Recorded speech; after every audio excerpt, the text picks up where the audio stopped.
Hey guys, this is Lisa from NYC Gal Out. We are talking Real Housewives of Salt Lake City, and it looks like Salt Lake City over there, they've had their own, dealings, messy dramas with podcasters and whatever else, not just over there in New Jersey. But in this episode of Salt Lake City, it wasn't bloggers. It was actually a vlogger versus a podcaster. So now it was Adam Noble, which, he tried to kind of raise his celebrity status on Vanderpump Rules. So Dana, if you ever watch her, she is very eccentric and over the top. First of all, that filter she has on is ridiculous. Kim D did a couple of lives with her, and I would watch just to support Kim. I have no problem with people using filter. But the crazy part is I always feel like the lives that I've seen her with Kim D would glitch, right? And you would see like parts of her face, her hair. It's like, I don't know what kind of filter she uses, but the hair is like this. Okay, this is her with the hair. And then this is her throughout the video. Well, I shared this on my Patreon. Okay, I mean, maybe that was a little bit over the top, guys, but like, tell me if I'm somewhat on the money because the hair is like this, right? And this is how she always has it. I don't know if she just used a whole spray can of mousse. Oh, see, now I'm gonna have to comb my fucking hair. Whenever she's talking, the hair is just so distracting. My part. Hold on, I gotta get my part. Oh, guys, oh shit, my grays are oh my God, look at all these grays, guys. Oh, I gotta go dye my hair. Because the grays are out of control. All right. Anyway, sorry about that. So Whitney is claiming that she reached out to Adam. Adam is claiming that he reached out to Dana and that Dana didn't tell him specifically a name, but was dropping hint. And he had asked her well, is it somebody with a liquor brand? And obviously Lisa Barlow is the only one. Now, Adam Newell has since came out and said that it was heavily edited and that wasn't what happened, that Whitney had called him and she needed him to say that it was Lisa Barlow to continue the storyline and that they were actually talking about something else and that it was basically more or less edited, spliced to make it seem as if he was accusing Lisa Barlow. For some of these content creators, it's not a hobby, it's legit their livelihood. Like with me, this is my hobby. Like my livelihood is basically being a housewife, which I hope my husband never leaves me because then I would be in the same situation as Jen. Although I like to think that I'm a little bit smarter than Jen over there in the OC, but who knows? Anyway, I don't know if you want to consider it backtracking, but him coming out and saying to his audience that that's not how it went down, that's basically calling Whitney a liar. Now, Dana had came out onto her freaking podcast or blog or whatever the fuck she's on, and she said that, Adam had contacted her and basically said that, Whitney needed for him to say this, so that's why he said it. But, I never said that it was Lisa Barlow, and this is what I said. And she's like, you'll be really surprised who I got this information from. Who she was alluding to was Heather. And, she was dropping little tidbits of clues, oh, this person has a very iconic tagline. Girl, please stop with your nonsense. Anyway.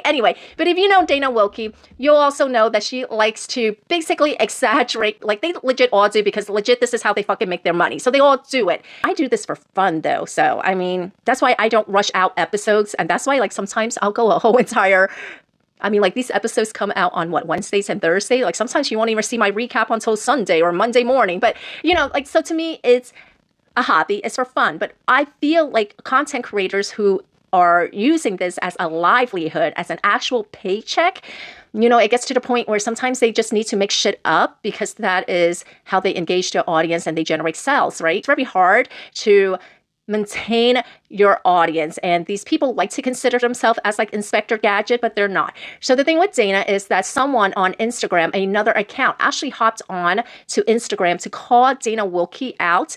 And I've done it too, because I always like to say that upload dates don't lie. Now, Dana Wilkie, she has came out and said that she was the only one who's reported it and all this other stuff. But this another account has sent me a screenshot of a fan account. And this fan account had called out Whitney about her Alibaba bullshit in January.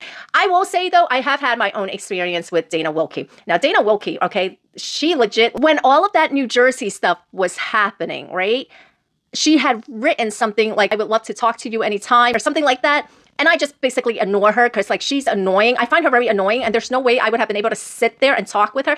First of all, I don't like going onto anyone's podcast because I like to be able to control the edit. You know, Kim D, she's asked me to go on to her podcast, but even though I really enjoy Kim D and she was very easy to talk with and very down to earth, I still didn't want to because I want to be able to control the edit. And this all has to do with Louis' lawsuit. So I had in February, and again, upload dates don't lie. In February, 4 days after this lawsuit came out against Louis, everybody was saying that it was a group of lawyers that was suing Bodito and Louis and all this other stuff. And then 4 days later, I uploaded a video and I said, no, it's not a group of lawyers. It's one lawyer, Kevin Johnson, and his law firm. And he's attaching it to the lawsuit as Johnson Litigation Group. So it seems like it's a group of lawyers, but it's just this one man, Kevin Johnson. And then I broke it down if you guys want to go watch that video. And I said, one of Louis' lawyer, Danielle Rosenberg, her and Kevin Johnson, they worked at a law firm in Manhattan where their time frame kind of was in conflict with each other, if you want to call it that. They were working there at the same time. And so and I said something like, well, how would, this Kevin Johnson person be able to access any information about a client that isn't his? And in that video, I broke down the time frame and everything, and I pulled up names if you guys want to look at it, and I pulled up other stuff. I'm not going to rehash that video because legit, you guys need to go all the way back to February to look it up. I'm going to say the video came out February 14th or February 18th. It was within the Valentine week that I made that video. Now, Dana, though, she freaking hopped on to her Patreon or something a couple of months later, and she's all this other stuff and whatever. Somebody sent me the clip because I legit do not subscribe to anybody's Patreon. So she sends me the clip where Dana is talking about Kevin Johnson, and she's reading the freaking, I don't know, the lawsuit and everything. First of all, Dana is reading that information. The narrative that she is presenting is very favorable to Kevin Johnson, okay?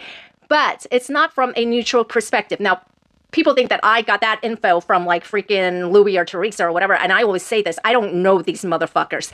I'm not these content creators who are oh God, they're my best friends. I talk to them all the time. I get my info from them. This is stuff that Adam, Dana, even the girls at All About TRH, whether they're friends or not, I don't know. Maybe some of them really are friends with these Bravo levities or whatever the fuck you want to call them.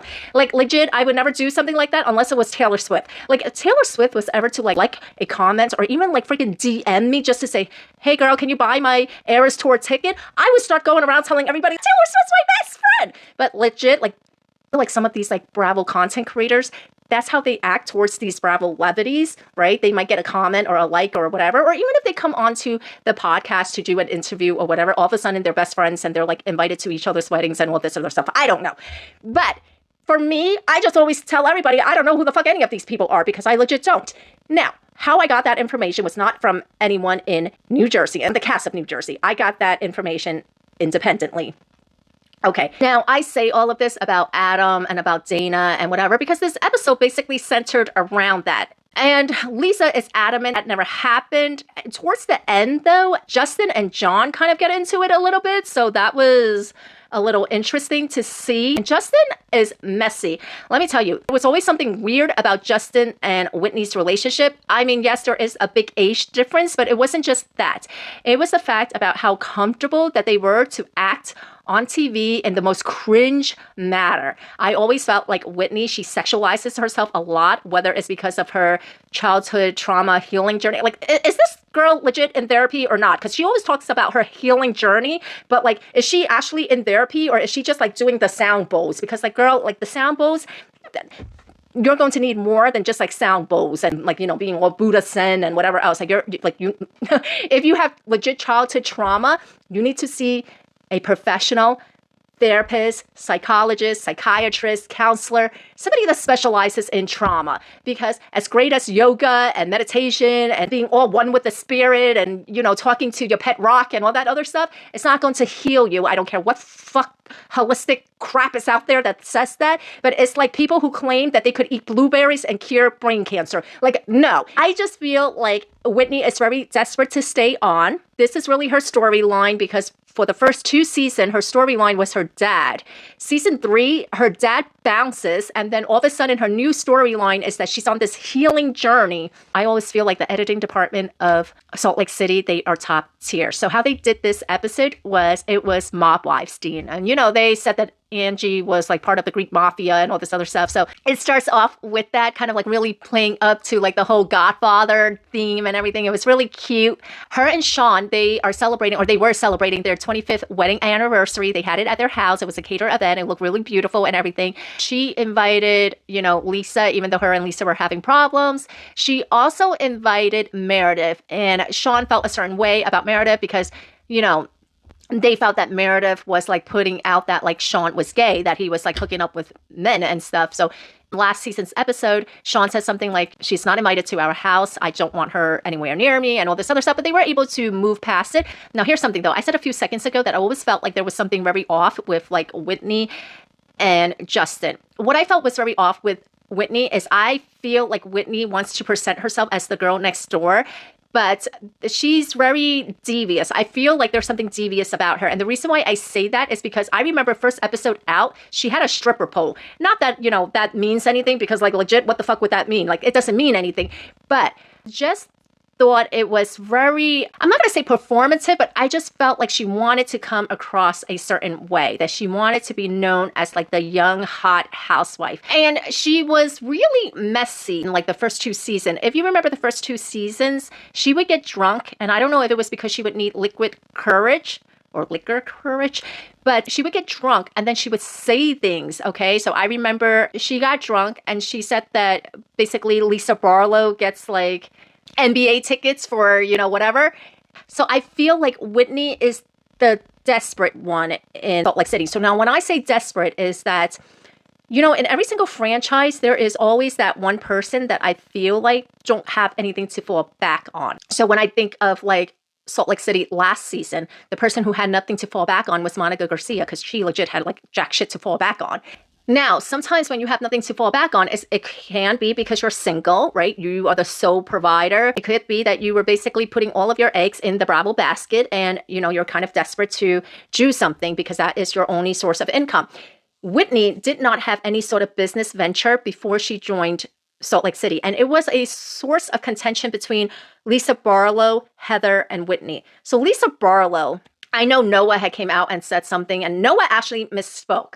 I'm going to go on record and say Noah actually misspoke about this.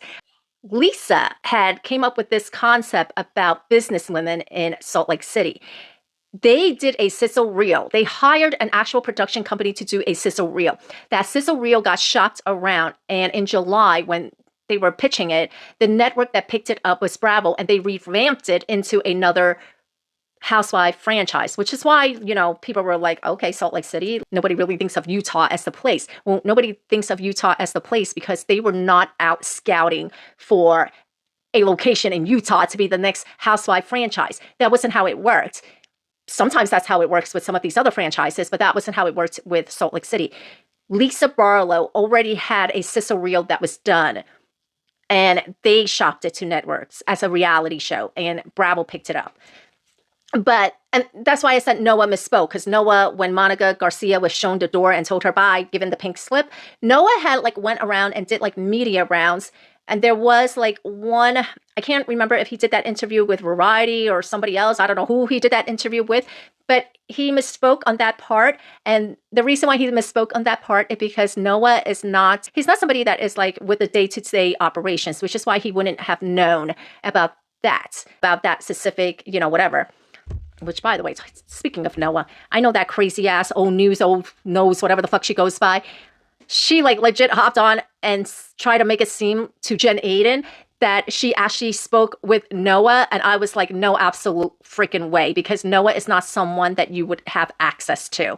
She absolutely would not have access to Noah. Let me tell you, her saying that she spoke to Noah is like the equivalent of me saying that I spoke to the Secretary of Defense. I don't know if people still buys her BS or not. But anyway, I digress. I'm sidetracking because like my brain just wanders. But so Lisa and Meredith had recommended Heather because Heather, she would used to do her pop-up booths at like the Sundance Festival and whatever else. So she had her Met spot. Heather recommended Whitney, but Whitney had nothing. Like, she legit had jack shit. I think, like, what was in the first season or the second season, she launched like a skincare line or something. I mean, like, she really just slapped a label on it, but we're not even going to get into that. But that was what she was like trying to get going once they were filming. But before they were filming, she legit had jack shit going on. Rowan is a trophy wife and she could care less. You know, like, she doesn't go out there trying to like start a business or something. She's legit happy being a trophy wife. But I've always felt like Whitney and Justin, they always had to do more because they don't have much going on. But now with Justin, he himself has been attached to some funky business, right? He's denied it and all this other stuff. And then in this episode in particular, he was extra messy because he invited Britney's ex, Jared Osman. Like, who the fuck is this person? Like, I mean, Jared Osman. Jared Osman comes into party and Mary is convinced that some guy named Aaron is Jared, and like, legit, I feel for Mary in this scene because I know like white people always think that minorities look alike. Like, no, you white people all look alike to us minorities, because for the longest time I couldn't tell Meredith and Lisa apart, and then I think in this season on the first episode I couldn't tell which one was Heather or Britney, and then like, legit, Aaron and Jared kind of look alike. Like, I would not be able to pick those two out in a lineup. I am 99.9% certain that a producer said to Justin, hey, why don't you invite Jared? Okay, this is not one of those things where, no, I just think maybe he would want to come. And like, even the way he said it in the confessional, rehearsed, it was so produced. Like, if you want to talk about a scene being heavily produced, that was the most heavily produced scene ever on Housewife history. So anyway, whatever producer it was got Justin to call up Jared to come to Angie's 25th wedding anniversary to, I don't know, like, it's like, what the fuck was that? Look, I could have lived without that BS from Britney. I am sick of Britney and her Osmond drama. I normally don't jive with Mary Cosby. I think she's a little kooky and whatever else. I enjoy her a lot more this season. I don't know if it's just awesome editing or whatever the fuck it is, but I just find her more acceptable and less deranged this season. Less offensive too. But anyway, now in the season, she says that Britney triggers her because Britney reminds her of her mom, and her mom would always put the men in her life above her children. I definitely see that with Britney. The way that she is like so overreactive with her non-existent relationship with Jared. Anyway, Broen calls out Heather. Broen's being a little messy. Broen goes to Angie, tells Angie that Lisa is upset because Heather was like talking to Lisa, repeating what Angie was venting to Heather about. Angie goes up to speak with Heather. It's like, okay, well, let's go talk about this in front of Broen. They go over there and Heather's like, okay, well, why are you, she was in your ears and now you have a problem and all this other stuff. And, Broen is being messy, but Broen in her confessional, she says, you know what? If you guys think I'm being messy, then you guys also need to think that Heather is being messy. And like, legit, they're both being fucking messy. The both of them, I don't know, they're just trying to vie for like camera time, or like they want to be like, the head bitch in charge or something. I don't even fucking know what it is, but whatever it is, they are both trying to vie for it. Anyway, that was the episode, guy. What did you think? All right. In a fight between Justin and John, who do you think would win? They were starting to like get in each other's face and everything. I mean, don't knock it. I know Justin is overweight and everything, but being fat and sloppy doesn't mean anything, because John legit looks way more athletic and healthier than Justin. Did you guys see that freaking beer belly of Justin's? So even though Justin looks bigger, that looking bigger is just pudgy fat. I legit think that if it came down to it, John would whip his ass. Anyway, what do you guys think of the episode? Did you enjoy it? Did you not enjoy it? What scene did you like the most? What did you think about that whole little beefing going on between Heather and Broen about who's messier? What did you think that cringe of fuck, whatever I don't even know what to call it. Let me know, guys. And don't forget to hit the like, follow, subscribe, leave me a comment and all that good jazz. All right, I'll see you guys for the next recap of Orange County. Bye.